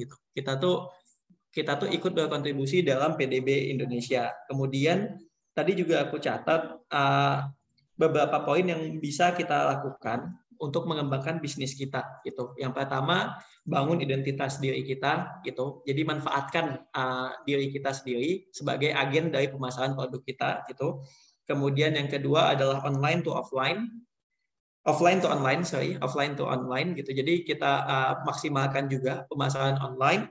Kemudian yang ketiga, buat konten dan strategi. Pahami siapa yang akan menjadi target kita sehingga konten dan strategi kita bisa sesuai dengan yang kita inginkan. Kemudian maksimalkan platform online. Saat ini sudah banyak sekali platform-platform yang dibuat, yang diciptakan untuk bisa membantu kita pengusaha-pengusaha mulai dari Silko, Gudang Ada dan lain sebagainya. Kemudian konsisten. Ini penting teman-teman, apapun yang kita lakukan kita harus konsisten. Dan yang terakhir adalah pivot. Dan kita juga harus berani yang mungkin awalnya hanya di online juga menyentuh pasar offline. Begitu juga yang offline juga harus menyentuh yang online. Satu lagi tadi yang sangat menarik juga, yang sangat penting, owner persona tidak sama dengan buyer persona gitu. Jadi ketika menjadi seorang pengusaha, ketika menjadi seorang pelaku UMKM, jangan egois gitu. Jadi ingat, yang kita targetkan itu bukan kita yang untuk membeli produknya, tapi ada target konsumen yang ingin kita jangkau gitu. Jadi jangan mentang-mentang kita yang menciptakan suatu produk, bukan artinya kita bisa semena-mena terhadap itu gitu. Tapi kita harus memahami bagaimana kondisi dari pasar yang ada gitu. Terima kasih Kak Hesti, Kak Aga. Kita akan masuk ke sesi tanya jawab dan diskusi. Tadi udah beberapa teman-teman yang sudah ada angkat tangan. Nanti aku kasih kesempatan. Sebelumnya teman-teman, sebelumnya aku pengen ini dulu ngasih tahu nih, akan ada Instagram challenge. Akan ada Instagram challenge. Jadi tujuannya untuk apa? Sehingga nanti teman-teman followernya teman-teman juga bisa terinform nih. Apa sih pengalaman atau apa sih yang bisa kalian pelajari dari kegiatan ini. Jadi mungkin bisa membantu teman-teman kita yang lain juga gitu. Jadi caranya gampang, teman-teman boleh posting di story atau post di feed Instagram teman-teman, mention di @kitong_indonesia, kemudian mention @kitong_pukopi, dan hashtagnya adalah Ketalk 2022. Nanti 2 postingan terbaik akan ada door prize juga, nanti akan kita umumkan melalui email teman-teman. Jadi melalui email dan melalui Instagram kita juga nanti ada gitu. Jadi ayo teman-teman, kita memposting tujuannya untuk menyebarkan informasi, menyebarkan ilmu ini sehingga bisa memberikan dampak yang lebih gitu. Baik, oke, kita lanjut ke sesi tanya jawab. Sebelumnya aku minta izin dulu nih sama Kak Aga dan Kak Hesti. Boleh nggak kita perpanjang sekitar 15 menit untuk kita diskusi? Jadi mungkin selesainya agak lebih telat sedikit. Ya, nggak apa-apa. Tentu senang banget kalau bisa diskusi. Oke, Kak Aga gimana? Oke, teman-teman, kita akan mulai diskusinya. Tadi aku catat dulu, ini udah ada Ilvan juga, tapi nanti yang aku urutin dulu sesuai yang tadi udah nanya di kolom chat juga ya. Yang pertama aku mau kasih ke Cut Suhaibah dulu, yang tadi di tengah itu sudah ada pertanyaan. Mungkin silahkan Cut Suhaibah menyampaikan pertanyaannya dulu. Singkat aja ya, langsung to the point. Oh ya. Terima kasih kepada Kak Ikhwan. Saya ingin bertanya kepada Kak Arga. Tadi ada beberapa poin yang saya catat. Pertama, bagaimana tips dan trik dari Kakak dalam pengembangan ekonomi kreatif bagi pemula? Kedua, masalah modal. Tadi kan Kakak ada membahas masalah modal. Nggak dipungkiri, misalnya kita mau pinjaman di bank. Dan jujur sangat sulit, apalagi masalah. Adakah hal lain yang dapat kami lakukan bagi pelaku UMKM pemula dalam melakukan pinjaman modal? Kedua, bagaimana kontribusi ekonomi kreatif dengan industri kreatif dalam perekonomian yang terjadi saat ini, apalagi saat era pandemi? Itu saja, Kak. Oke, tadi agak keputus ekonomi kreatif dan industri kreatif terhadap apa ya? Perkembangan ekonomi kreatif dan industri kreatif terhadap perekonomian saat ini, apalagi saat ekonomi terjadi pandemi. Oke, terima kasih Cut Suhaibah. Ini kita mau kumpulin dulu, kumpulin satu ini dulu aja ya, satu pertanyaan lagi dulu ya, satu pertanyaan lagi. Boleh dari Kak Irfan? Baik, terima kasih Kak. Izin bertanya kepada dua narasumber langsung ya Kak. Untuk Arga, pertama saya ingin bertanya terkait ketika kita akan memulai untuk memutuskan mengambil jenis usaha di dalam melihat potensi yang ada di daerah kita. Misalnya saya di Sulawesi Tenggara, itu banyak beberapa yang komoditas yang banyak yang sudah dikembangkan, kemudian sudah turun pemodal-pemodal besar, investor besar yang kemudian mengelola untuk sumber-sumber daya tersebut. Tantangannya, jadi bagaimana menurut dari sudut pandangnya untuk kayak pengelolaan agroindustri yang sudah banyak dimainkan oleh pemain-pemain besar. Kalau kita yang pemula itu untuk memutuskan mengambil komoditas yang mana yang mau ikut serta untuk menjadi apalagi namanya ikut serta dalam usaha di bidang tersebut. Bagaimana sarannya? Dan kemudian untuk pendanaan, saran dari kakak, kalau untuk yang pemula, mulainya untuk misalnya memilih pendanaan seperti apa sarannya gitu. Untuk Kak Hesti, kemudian ketika kita untuk memutuskan memutuskan untuk melakukan pemasaran, sekarang kan ada banyak seperti tadi e-commerce, kita juga ketahui ada dari dalam dan luar negeri. Saran dari kakak ketika memulai memutuskan untuk kayak tadi saya ingin melakukan pemasaran untuk bidang jenis pertanian dan lain sebagainya, sarannya bagus untuk e-commerce yang seperti apa Kak? Itu aja Kak. Terima kasih. Oke, baik. Terima kasih Irfan. Oke, kita jawaban dulu ya. Jadi kita akan langsung ini dulu. Ini ke Mas Aga dulu, ada 2 pertanyaan.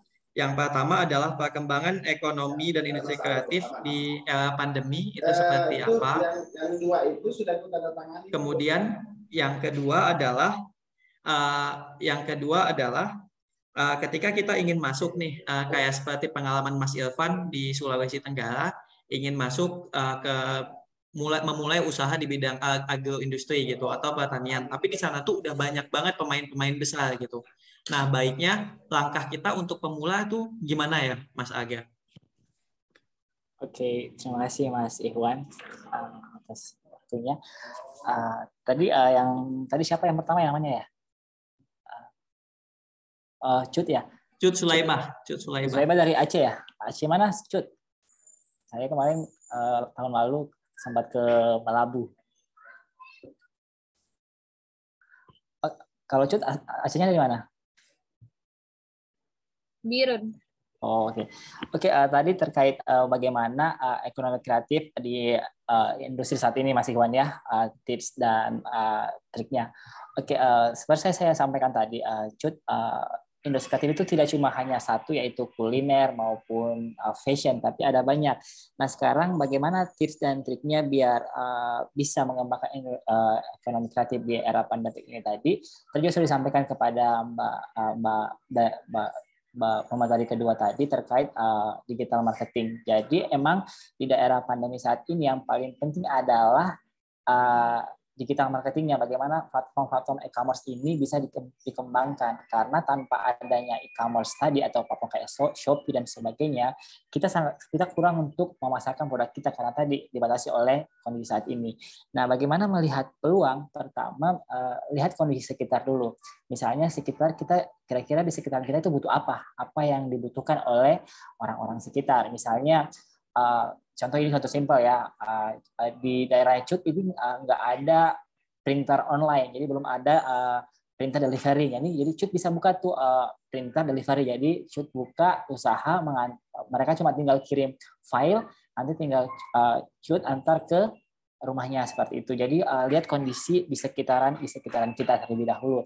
Terus yang kedua, lihat bagaimana apakah usaha tersebut bisa diterima oleh masyarakat dan apakah bisa menguntungkan buat Cut. Karena pertama, usaha itu adalah yang penting adalah bisnis menguntungkan, bukan sekedar diterima oleh pasar. Percuma diterima pasar tapi tidak menguntungkan. Jadi misalnya tadi printer online, ya emang banyak orang yang membutuhkan, tapi kalau itu nggak menguntungkan malah rugi, nggak usah dijalankan. Karena salah satu konsep dalam usaha adalah kita mendapatkan keuntungan yang sebanyak mungkin dan mengeluarkan biaya sesedikit mungkin, seperti itu. Oke, Cut. Jadi poin penting adalah kamu harus untung dulu. Jadi dalam ekonomi itu lihat sekitaranmu, dan ketika kamu memanfaatkan hal tersebut, kamu mendapatkan untung.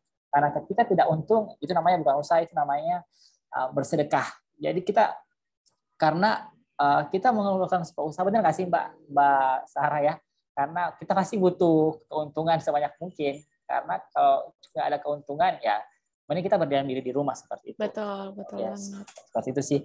Terus kalau yang tadi masalah pendanaan Mas Ikhwan ya, setahu saya beberapa bank sekarang ada namanya KUR, yaitu kredit unit rakyat, itu sangat mudah untuk diaplikasikan atau memasukkan dokumen tersebut selama kita memiliki usaha, baik itu usaha online maupun offline. Jadi mungkin di sini teman-teman bisa cek di beberapa bank ada program KUR, itu bisa membantu teman-teman untuk punya modal. Nah, ketika KUR ini susah untuk digapai atau didapatkan, nah teman-teman bisa mencari lembaga-lembaga sosial yang bisa membantu dalam pengurusan dokumen tersebut. Misal tadi kita Indonesia ada programnya, yaitu memberikan bantuan atau tips bagaimana bisa mendapatkan modal tersebut. Terus yang ketiga, ini mungkin teman-teman yang mahasiswa, ada banyak sekali program-program baik dari Dikti maupun dari universitas yang sekarang programnya Mas Nadiem kan kewirausahaan dan wirausahaan. Sekarang program kampus adalah MBKM, Merdeka Belajar. Jadi banyak sekali program-program di kampus khusus mahasiswa yang bisa mendapatkan modal usaha. Contoh saja di kampus saya, setiap tahunnya kita memberikan dana sebesar 100 juta kepada mahasiswa, sekitar 20 atau 15 usaha untuk memulai usahanya seperti itu. Jadi mungkin kayak Irfan atau Cut yang masih kuliah misalnya bisa langsung tanya ke bagian kemahasiswaannya, Pak, saya ada nggak sih Mbak program bantuan dana buat kewirausahaan? Jadi seperti itu. Selain itu juga ada banyak sekali kompetisi-kompetisi nasional, misalnya PKM, yang Mbak Saraya ada kayak PKM tiap tahunnya, kayak membantu. Terus ada kalau di Politeknik itu ada namanya program vokasi wirausaha. Jadi dia dapat bantuan sekitar 50 juta per usaha seperti itu. Jadi banyak sekali bagi teman-teman yang masih kuliah dan mau berusaha, banyak sekali program-program bantuan dana yang bisa dilakukan. Jadi langsung aja kontak di bagian kemahasiswaannya, pasti mereka bakal ngasih tahu tuh program-programnya seperti itu. Kalau saya seperti itu Mas Ikhwan, mungkin ada tambahan dari Mbak Sarah atau teman-teman lain, silakan. Oke, terima kasih. Mbak Sarah ya nama panggilnya ya? Iya, Zahra. Oh iya. Oh, iya. Terima kasih Mas Aga untuk jawabannya. Jadi teman-teman, yang penting coba terutama untuk masalah modal, cari informasi gitu. Cari informasi terutama kalau kita di kampus, coba kumpulkan info-info terkait. Karena untuk kita bisa mengakses modal secara gratis gitu. Kemudian tadi untuk Kak Cut Sulaibah juga dalam bisnis, apalagi ya pandemi, ayo masuk ke pasar online. Tadi salah satu yang Kak Zahra juga udah sampein gitu. Dan tapi ingat juga jangan takut, jangan ragu untuk pivot gitu. Jadi ketika nanti memang ternyata bisnisnya itu tidak menguntungkan, berarti artinya kita juga harus siap pindah ke bisnis yang lainnya gitu. Oke, berikutnya ini pertanyaan untuk Kak Zahra juga ada dua. Yang pertama adalah gimana sih Kak tadi kan dia ingin menjual produk di bagaimana cara kita memilih e-commerce yang tepat gitu untuk digunakan dalam dalam menjual produk kita gitu kan, ada dalam dan luar negeri juga tadi yang ditunjukkan di awal. Kemudian yang kedua ini di kolom chat ada dari Kak Henrico gitu, dia nanya bagaimana pemasaran online untuk bagian makanan gitu, karena biasanya kan kalau makanan ini kan agak susah ya, ada perjalanan gitu. Kemudian itu bagaimana cara kita bisa mengatasi permasalahan tersebut gitu. Silahkan Kak Hesti, Kak Zahra. Ya, nggak apa-apa kok, boleh Hesti, boleh Zahra, bebas, soalnya agak susah ya nyebut Mbak Hestinya ini. Baik, oke.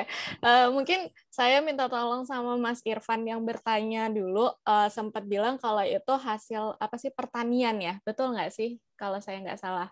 Iya Kak, ya Kak. Boleh dispesifikkan nggak pertaniannya ini apa? Seperti minyak asiri mungkin Kak. Minyak apa, maaf? Minyak asiri, produknya iya. Oke, baik teman-teman semua. Jadi kalau misalnya untuk menentukan e-commerce mana yang cocok, itu sebenarnya teman-teman bisa cari tahu dulu kayak dia itu pasarnya ada di mana aja. Kalau tadi saya udah contohkan ya, mana yang lokal, mana yang internasional. Itu tinggal dipilih, kita mau fokusnya kemana. Kalau lokal, silakan pilih platform-platform lokal gitu. Walaupun misalnya kayak Shopee itu, dia kan ada di luar negeri, ada di Indonesia juga. Bukan berarti dia di Indonesia nggak punya pasar ya, tentunya punya pasar gitu. Setelah itu, coba cari tahu, kayak untuk produk pertanian, kebanyakan itu platform mana yang menjual. Contoh aja ya, contoh. Sekarang udah ada yang namanya Sayur Box. Teman-teman udah tahu, itu ada platform e-commerce bernama Sayur Box. Ada Happy Fresh. Bertambah lagi, semakin banyak lagi, ada Pasar Now. Ini semua bergerak di bidang pertanian dan pangan. Jadi, itu bisa teman-teman maksimalkan. Kalau misalnya kalian lihat kayak di Shopee, itu juga ada kategorinya sebenarnya. Sekarang tuh mereka udah mulai buka kategori ya, karena kebutuhan pangan itu semakin tinggi saat pandemi ini. Itu ada tuh kategori kebutuhan sayuran, terus kebutuhan pangan pokok lah pokoknya. Nah itu juga bisa kita masuk kategori itu. Asalkan saat masuk ke e-commerce, pilih kategori yang sesuai. Misalnya tadi apa? Minyak. Berarti masuknya ke kategori mana nih? Jangan sampai salah masuk kategori. Kebanyakan orang kesalahan penjualan di e-commerce itu tidak memperhatikan kategori tersebut. Padahal kategori itu penting saat kita mencari sesuatu. Gitu ya. Misalnya kata minyak, ketika di search, itu pasti banyak banget yang keluar. Mau minyak apapun, nggak apa-apa, keluar dulu aja dengan kategori minyak itu. Jadi perhatiin kategorinya. Setelah itu tadi udah saya sebutkan beberapa, itu yang bisa dicoba. Jadi kalau misalnya contoh saja ya, Lazada terkenalnya dia itu untuk barang-barang pakaian, aksesoris gitu. Ya mungkin pasarnya kita nggak di situ karena kita pertanian gitu ya. Jadi maksimalkan platform-platform yang memang dia fokusnya di pertanian dan juga kebutuhan pokok. Oke, semoga sudah menjawab pertanyaan Mas Irfan. Ya, makasih Kak. Iya, oke, baik. Terus pertanyaan kedua tadi dari Henrico, betul ya, Mas Iwan? Aku sambil baca deh. Iya, Henrico, benar. Tadi soal makanan, boleh nanya juga nggak, Mas Henrico-nya ada? Ini makanannya kayak gimana ya? Kering kah? Atau ini basah? makanan pizza Kak. Soalnya kan di kampung saya terkenal kali samanya pizza andaliman, pizza ikan mujair. Wah, luar biasa, itu menarik banget. Oke, berarti itu tuh harus dimakannya secara fresh ya, secara langsung ya. Iya. Panas, enak tuh. Oke. Coba beberapa ini strategi yang bisa saya tawarkan ya. Itu kan dilihat dulu dari bahannya dulu ya. Bahannya ini dia cepat basi atau tidak. Kalau misalnya tidak cepat basi, tidak cepat perubahannya, mungkin bisa dipasarin secara frozen. Ya nggak sih? Biar orang sekarang udah banyak banget sih orang nyetok-nyetok makanan frozen gitu. Coba dipikirin deh. Coba di trial and error gitu. Misalnya apa? Coba aja di freezer berapa lama ya dia bertahannya. Ini bisa strategi yang dipakai. Terus tadi kan untuk pengiriman. Tentu, pengiriman ini adalah masalah yang masih dialami di Indonesia ya, sayang banget. Tapi udah ada beberapa ekspedisi yang dia menyediakan perlindungan terhadap makanan fresh. Contohnya, ada yang namanya Paxel. Ada yang sudah dengar? Paxel ini udah mencoba untuk berada di beberapa wilayah di Indonesia, tapi memang belum luas banget teman-teman semua. Atau misalnya ada Antar Aja, ini udah pasti ya, dia udah cukup luas gitu. Mereka tuh punya layanan yang namanya misalnya frozen, ada juga kategori untuk food, makanan gitu. Jadi saat kalian kerja sama-sama ekspedisi, pastikan kalian menggunakan fasilitas yang sesuai dengan produk kalian. Misalnya tadi pizza, otomatis dia harus hangat, lebih enak ya, kalau nggak salah ya, Mas Enrico. Benar nggak?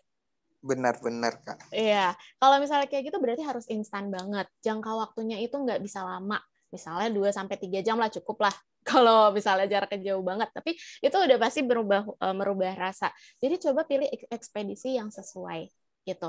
Saya bisa rekomendasi, contohnya tadi Paxel, mungkin bisa dicari-cari tahu juga apakah di wilayahnya sudah tersedia atau belum, karena dia ada asuransinya juga terhadap produk kita. Jadi cari ekspedisi yang sesuai ya. Kayak gitu. Baik, Kak. Oke. Terima kasih, Kak, atas jawabannya dan sarannya. Iya, sama-sama. Oke. Dan kalau misalnya nanti dapat kritikan dari customer, nggak apa-apa. Jangan terlalu intinya teman-teman semua kalau misalnya dikritik sama customer jangan langsung dimasukin ke hati ya, itu jadiin motivasi bahwa oh iya produk saya masih diminati dan saya harus mengembangkannya dari segi ini nih gitu. Kalau pengirimannya bermasalah berarti ekspedisinya mungkin perlu dicari lagi, disesuaikan. Kalau misalnya ternyata produk kita yang bermasalah, coba kita kembangin lagi seperti apa. Oke, sama aku izin ya Mas Ikhwan, tadi ada pertanyaannya Mbak Cut Suhaibah ya, tadi Mas Arga sempat ini juga. Betul, kalau misalnya untuk mengembangkan produk itu, coba kita juga usahain selain ikut-ikut kelas, pakai konsultasi-konsultasi yang disediakan secara gratis juga ada kok gitu. Atau misalnya konsultasi yang mungkin sedikit berbayar tapi akan berdampak positif banget terhadap kita. Rata-rata pengusaha itu maunya untung aja, tapi nggak mau belajar, nggak mau dulu nih cari tahu jalan yang benar kayak gimana. Kan nggak bisa ya ngeraba-raba sendiri gitu. Mungkin kita perlu mentor, mungkin kita perlu konsultan yang mengarahkan kita kayak, oh iya produk Anda seperti ini, pasar Anda seperti ini. Jadi kan teman-teman juga untung ya. Nanti tinggal jalanin aja nih gimana nih kalau misalnya di tengah-tengah ada masalah, bisa konsultasiin lagi gitu. Nah kebetulan saya juga dari Stepnesia, ini adalah inkubator juga gitu ya. Kita bergerak di bidang bisnis teman-teman semua untuk pembinaan dan juga pendampingan UMKM. Jadi kalau teman-teman punya usaha, bingung kayak bikin strategi bisnisnya gimana, digitalisasinya gimana, jangan ditanggung sendiri. Banyak banget kok, mungkin kita Indonesia juga tadi ada ya beberapa kelas yang bisa kalian ikutin. Tolong kasih waktu buat kalian upgrade juga, supaya produk kalian juga otomatis ikut up, gitu ya. Jadi banyak hal yang perlu dilakuin, makanya mulai dari diri sendiri dulu, upgrade diri. Oke? Itu aja kalau dari saya, mungkin menjawab pertanyaan teman-teman. Thank you Kak Hesti. Ini masing-masing ada satu lagi. Bisa dijawab. Boleh satu lagi boleh ya? Masing-masing untuk Mas Aga sama Kak Hesti. Yes. Oke, aku ke Mas Aga dulu. Satu ya. Kalau Mas ini ada pertanyaan. Satu lagi itu gimana sih cara kita untuk menentukan modal, menetapkan modal dalam memulai suatu usaha? Kalau menurut Mas Aga gimana? Oke. Pertanyaannya dari ini ya Mas, pertanyaannya dari Henrico. Oh, Henrico. Henrico ini tidak aktif terus ya, bagus. Saya sangat suka mahasiswa yang aktif, Mbak Sarah. Iya, Oke, bagaimana menentukan modal dalam bisnis itu kita kan sebelum kita berusaha ada namanya kelayakan berbisnis. Kita menentukan fixed cost-nya, variable cost-nya seperti itu. Jadi Henrico sebelum memulai usaha, Henrico harus menentukan biaya-biaya yang digunakan. Ada beberapa jenis biaya, misalnya jenis biaya variabelnya apa aja. Misalnya kalau Henrico ini kira-kira mau berbisnis dalam kuliner tadi ya, kuliner ya. Mana Henrico nih? Iya Bang. Yes, nah Henrico harus tentu ya harus bagi dua biayanya, biaya variabelnya apa aja dan biaya fixnya apa aja. Nah, setelah menentukan biaya jenis biaya tersebut, nah baru Henrico nanti menentukan berapa bulan sih atau berapa tahun balik modalnya. Itu ada beberapa rumusnya BEP-nya. Nanti mungkin Henrico bisa kirim kontak saya akan kirim contoh-contoh bagaimana membuat sebuah biaya dan bagaimana menghitung apakah usaha saya ini layak atau tidak. Karena mungkin kalau di sini Pak Mas Iwan agak sedikit ribet, lama, kan. Tapi intinya nanti si Henrico harus menentukan dulu nih fixnya apa aja, variabelnya apa aja. Nah setelah menentukan dua jenis biaya tersebut, nah ada lagi rumusnya tentang BEP, break even point. Jadi Henrico akan mengetahui nih usaha saya akan balik modal setelah 2 tahun. Usaha saya akan balik modal setelah 3 tahun seperti itu. Nah, dalam penentuan biaya tersebut juga setelah mengetahui biaya fixnya apa, biaya variabelnya apa, nanti ketahuan jumlahnya misalnya 30 juta. Wah, terlalu banyak nih. Nah, berarti kayaknya saya nggak sanggup untuk mendapatkan modal sebanyak itu. Nanti bisa dikurangi lagi kira-kira apa sebagainya seperti itu. Ini mungkin lebih lengkapnya nanti Henrico kita bisa saya kirimkan filenya terkait bagaimana jenis biayanya dan bagaimana menghitungnya. Nah, setelah Henrico sudah baca, Henrico bisa langsung hubungi saya pribadi juga boleh, atau lewat Kita Indonesia untuk menanyakan terkait ketika ada hal-hal yang mau ditanyakan terkait jenis biaya tersebut, Mas Iwan ya. Seperti itu sih. Oke, baik. Terima kasih Mas Aga. Nanti boleh Mas Aga dan Kak Hesti kalau misalnya bersedia untuk mengirimkan emailnya di kolom chat. Mungkin nanti ada beberapa teman-teman yang ingin berdiskusi langsung, atau ini mungkin kalau bersedia boleh dikirimkan melalui kolom chat. Jadi nanti teman-teman bisa akses email Kak Hesti dan Kak Aga nantinya gitu. Nah, pertanyaan terakhir untuk Kak Hesti, mana tadi? Nah, jadi Kak, kalau untuk dari Kak Pipit nih, untuk pemula itu apa aja sih yang harus kita siapin sebelum kita berjualan di e-commerce gitu? Dan kemudian, apakah kalau berjualan di e-commerce itu ada biayanya lagi nggak ya, Kak? Oke, siap menjawab. Oke, sebenarnya kalau karakternya e-commerce kurang lebih sama ya, teman-teman semua. Awalnya kalian login dulu pakai email kalian, atau sign up dulu pakai email kalian, terus kasih password. Semuanya kalau udah punya e-commerce, berarti kalian udah masuk ke platformnya. Nah, kalau teman-teman cari itu kalau lewat HP, lewat desktop ya, lewat PC itu di sudut kanannya kalau di Shopee dan kawan-kawannya ada tuh tulisan seller atau toko. Jadi teman-teman bisa klik itu langsung auto masuk ke dalam halaman yang bisa kalian jadikan itu tempat jualan kalian. Gitu. Jadi semua punya, jadi semua orang punya. Cuma rata-rata mengira bahwa e-commerce cuma dipakai buat beli aja. Padahal buat jualan otomatis kalian udah punya gitu. Jadi nggak perlu daftar apa-apa lagi. Kecuali misalnya kayak Gojek dan Grab itu memang aplikasinya terpisah ya, teman-teman harus download terpisah. Kayak gitu. Nah, setelah itu apa yang perlu disiapin? Semuanya hampir sama. Yang udah pasti nama brand kalian harus udah jelas. Jangan sampai nanti pakai nama pribadi, nanti bingung ketika misalnya udah ini gimana ya misahinnya gitu loh. Tapi nggak apa-apa kalau pakai nama pribadi juga, itu selera ya. Terus setelah itu apa lagi yang dibutuhin? Foto. Coba siapin foto dengan desain yang menarik. Ada beberapa e-commerce yang dia sudah menentukan ya. Contohnya misalnya kayak Bukalapak atau Blibli, dia semua harus putih background-nya. Jadi ikutin aja karakteristik dari masing-masing platform. Produk itu harus background-nya putih, nggak boleh selain putih. Oh, berarti kalian siapin produk kalian yang berbackground putih. Namun ada juga yang tidak membatasi, seperti kayak Tokopedia, Bukalapak, dan juga JDID, itu nggak ada batasannya. Nah, terutama yang perlu lagi diperhatikan itu adalah size dari foto tersebut. Gitu. Rata-rata cuma bisa 2 MB. Nah, itu bisa kalian pelajari lagi deh. Kalau ditolak dibilang kayak kurang, berarti di-upgrade lagi ya. Gitu, dikurangin lagi atau ditambahin lagi. Terus selain foto, apalagi harga.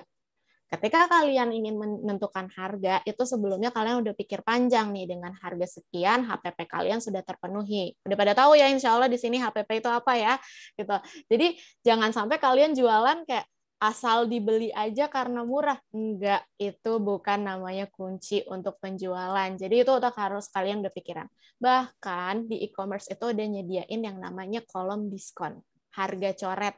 Ya, sekarang ini adalah strategi yang sering digunakan teman-teman semua. Kalian akan membeli produk misalnya 39.999 gitu ya.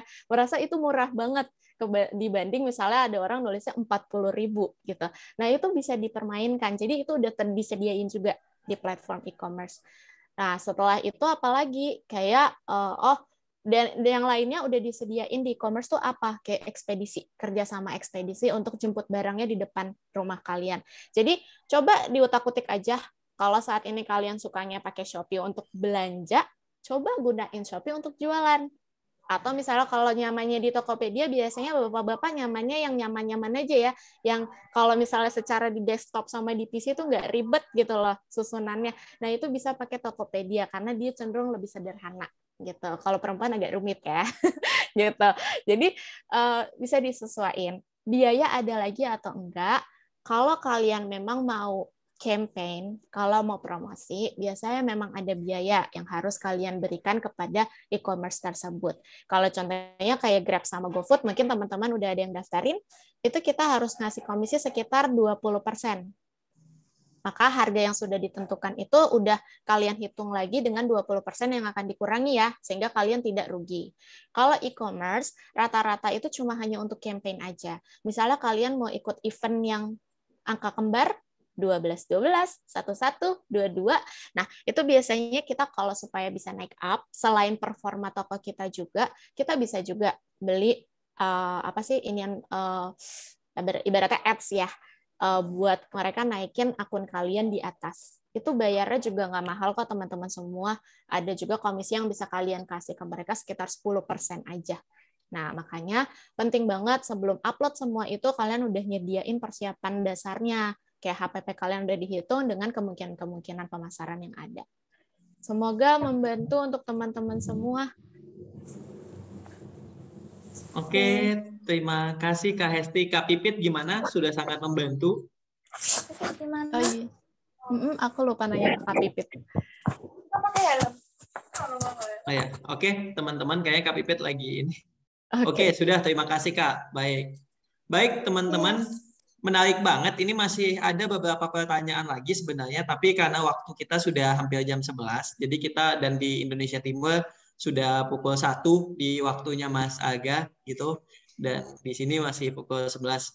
Nah, sebelum kita tutup, teman-teman, boleh aku minta satu kalimat closing statement dari Mas Aga dan Kak Hesti. Boleh Mas Aga duluan, silakan. Oke, terima kasih Mas Iwan.